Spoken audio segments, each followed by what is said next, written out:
Son falsos estos dichos del gobierno sobre la prisión preventiva y lo que discutirá la Suprema Corte de Justicia de la Nación. Estás viendo Si Te Vende y aquí nos enfocamos en informarte para que tú saques tus propias conclusiones. Aquí siempre tendrás la posibilidad de expresar aquello que piensas sobre lo que te exponemos. Por favor, no te quedes callado. Usa el casillero de los comentarios de este video.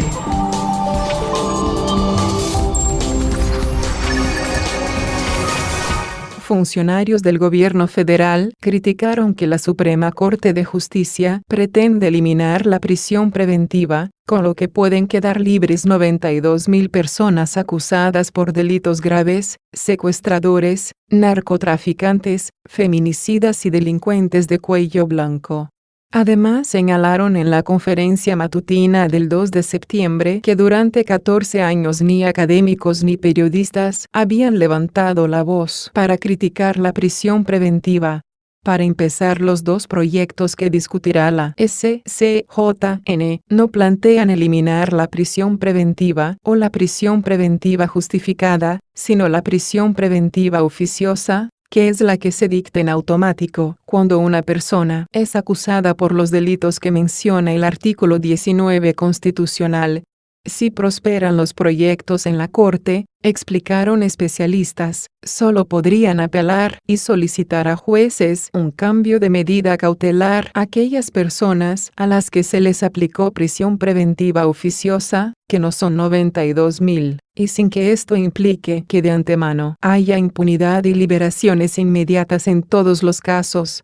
No hay un reporte estadístico del gobierno o el sistema de justicia sobre cuántas personas han sido encarceladas con esa medida cautelar de la prisión preventiva oficiosa, pero un análisis de Intersecta publicado en la revista Nexos calculó que del total de más de 90.000 personas al que se aplicó prisión preventiva en 2021, el 41.9% había sido acusado por delitos que ameritan prisión preventiva oficiosa. Si se elimina la prisión preventiva oficiosa, en cada caso se abrirá un debate sobre cuál es la mejor medida cautelar para garantizar que esa persona no se escape o dañe a la víctima, mencionó el abogado Luis Eliud Tapia. Es incorrecto que 92.000 personas estén en prisión preventiva oficiosa. No conocemos la cifra. De aprobarse la eliminación de la prisión preventiva oficiosa, únicamente implicaría que se revisaría cada caso, no la libertad inmediata. Ojalá así fuera, pero no es así. Luis Tapia. Para acceder a un cambio de medida cautelar, como colocarles un brazalete o hacerlos firmar cada 15 días, las personas acusadas tendrían que solicitar una audiencia, y si se les niega el cambio a la última instancia sería un amparo. Van a poder solicitar una audiencia de cambio de medida cautelar, pero eso depende de que tengan abogado, que sea uno con la capacidad de hacerlo, y si no tienen uno particular, que el de oficio esté disponible, que haya juez disponible. Aún así, un juez podría decir: ya revisé tu caso y digo te quedas en prisión preventiva. En el caso de los amparos, no son automáticos y tampoco baratos. Podría costar más de 50.000 pesos, no hay un tabulador que regule esos precios, agregó Eliud Tapia. Otro punto señalado por especialistas es que las autoridades estigmatizan a las personas en prisión preventiva al llamarles narcotraficantes, feminicidas y secuestradores, ya que aún no hay una sentencia en su contra que los defina como criminales, y existe la presunción de inocencia. En la conferencia de prensa matutina del 2 de septiembre, las autoridades del gobierno federal no dieron un dato de en cuántos de los casos se aplicó la prisión preventiva oficiosa por delitos como secuestro, narcotráfico o delincuencia organizada, feminicidio o de delincuentes de cuello blanco. La investigación que publicaron en 2021 Animal Político e Intersecta encontró que, en sitios como la Ciudad de México, La mayoría de los detenidos a los que se aplicó la prisión preventiva oficiosa, 60%, fueron acusados de delitos menores, como robos o narcomenudeo. El mismo reportaje destacó que la mayoría de los detenidos son hombres y mujeres en una situación económica vulnerable, que apenas cuentan con un abogado de oficio que lleva hasta 300 casos al mismo tiempo. Son, según datos del INEGI, fundamentalmente personas que tienen estudios de secundaria o menos, que laboran en el comercio informal, como chofer de taxi o en trabajo artesanal, y que debían trabajar toda la semana, sin descanso, para mantenerse.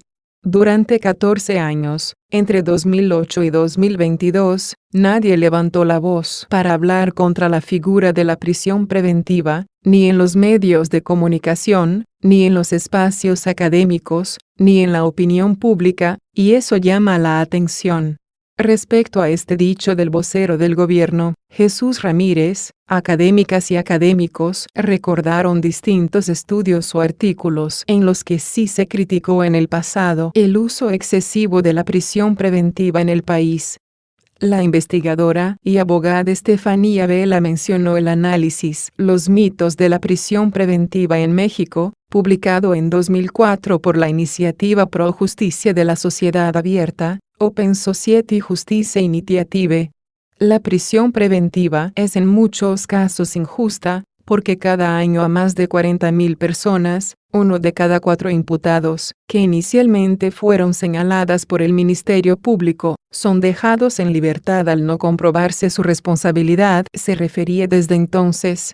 Otro análisis sobre el tema publicado en años previos, recordó Vela, es este del Instituto de Investigaciones Jurídicas de la UNAM, con el título El uso excesivo e irracional de la prisión preventiva en México, y obra del Dr. Guillermo Cepeda.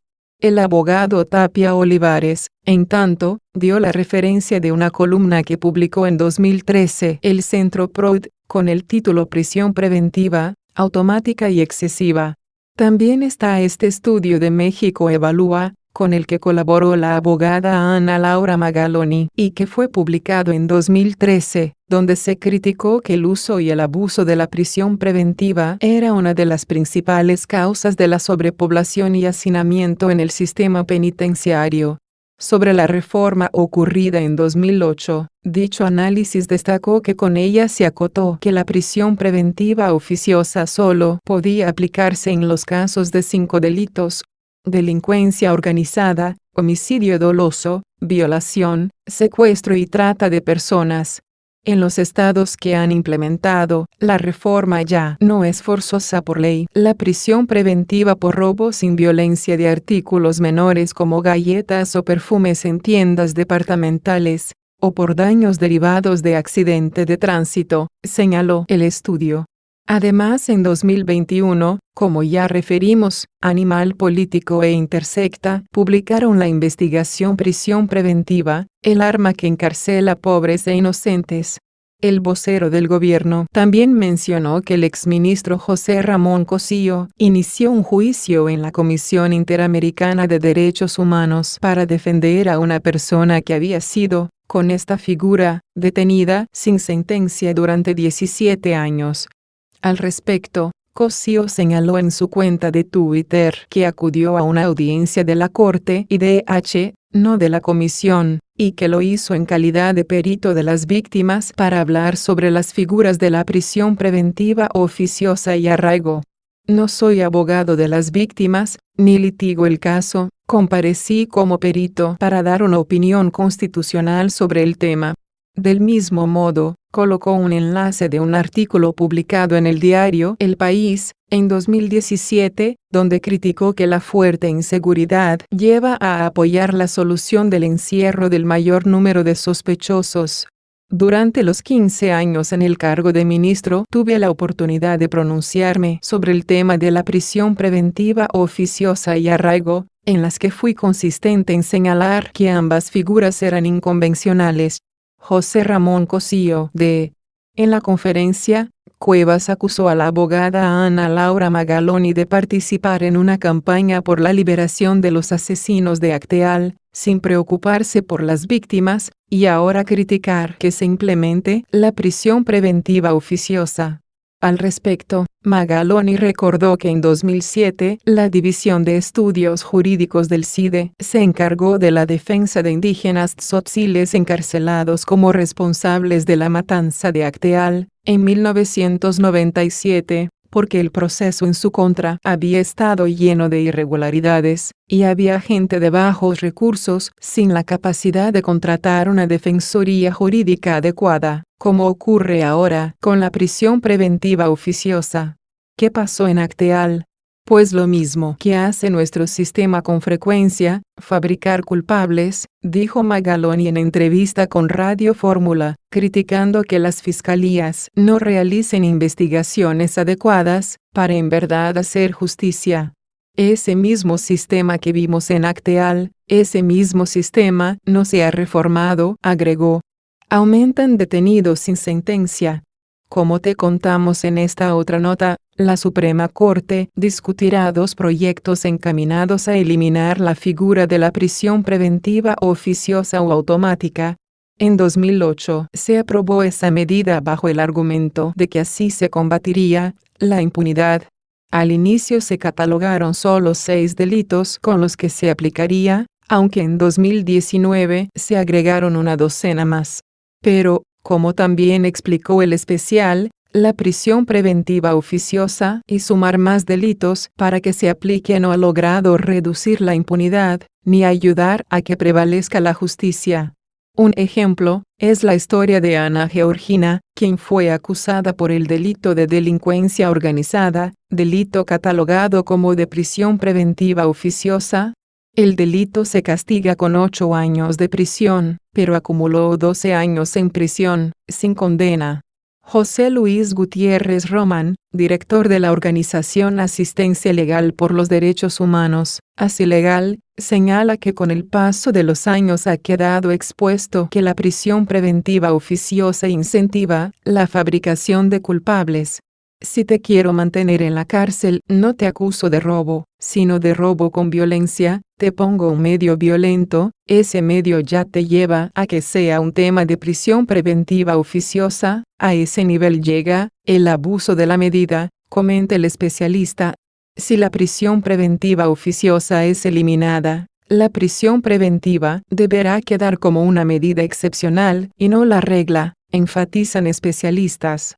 De lo contrario, aunque se elimine, se seguirá con el mismo problema. La prisión preventiva es una de las 14 medidas cautelares posibles. Otras son colocar un brazalete localizador, acudir a firmar a una penitenciaría o entregar el pasaporte, por mencionar algunos. Con la prisión preventiva, debe haber un debate de las medidas, para analizar el impacto que tendrá en la persona. Una de sus características es que la prisión preventiva sea lo último que debe ser, subraya Gutiérrez Román, director de la organización Asistencia Legal por los Derechos Humanos, Asilegal. El artículo 20 de la Constitución señala que la prisión preventiva no debe exceder un máximo de 2 años sin importar el delito imputado, y en caso de que se cumpla ese tiempo, el denunciado puede acceder a otras medidas.